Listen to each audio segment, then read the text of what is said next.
The waste of the week goes to millions of tax dollars being spent for congressional staffers to work from home and journalists taking classes about climate change. Joining us right now, the president and CEO of OpenTheBooks.com, Adam Andrzejewski. Adam, good morning to you. Good morning, Jan. Happy Friday. The U.S. State Department is going to send up to $50,000 to nonprofits and universities in India to teach journalists about climate change. What is this program aiming to do? Well, the program's trying to get a better quality of journalism when it comes to reporting on climate change. But we delved into the details, Jan, and here's what we found. A blurring of the lines between public diplomacy programs and journalism. This $50,000 grant is actually underneath the program of public diplomacy. Which begs the question, are journalists supposed to be our nation's diplomats, or are they supposed to be the fourth estate and actually hold government accountable?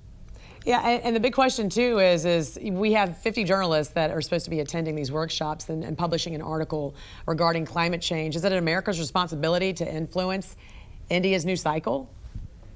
Well, it's not, and it's expensive. These 50 journalists are only required to produce one long-form piece. So it's $1,000 a piece on this grant. And so, people may say, well, this is only $50,000, but it goes right to the culture of U.S. foreign aid.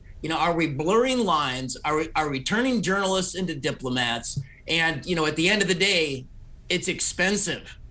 Speaking of expensive, you also took a look at how much money taxpayers are paying for members of Congress and their congressional staffers to work from home, even as President Biden has urged Americans to try to get back to work. So how much is this costing taxpayers? Well, a study was done by the Washington Free Beacon, and it was up to $70 million since the pandemic started that U.S. taxpayers paid the staff of members of Congress in the House and the Senate to actually work from home, to stay home.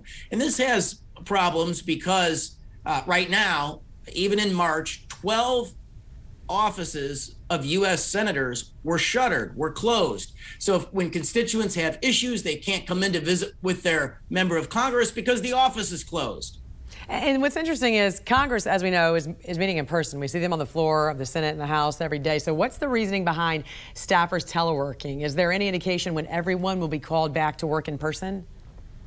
Well, even in the Senate, the Senate Majority Leader, Chuck Schumer, his office was closed. His staff was working from home. So when the president calls for Americans to go back to work and our political leadership is keeping their staff at home, that, critics can look at that and see that it's hypocrisy.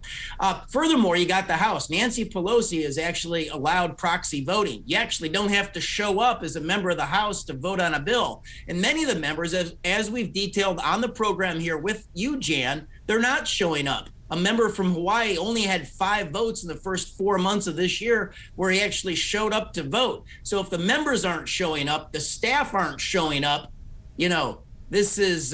this is where we're at. Right, and there's no proxy voting in the Senate, so they all have to show up for their vote to count. All right, Adam Andrzejewski, thanks for joining us this morning. We appreciate it. Thank you, Jan.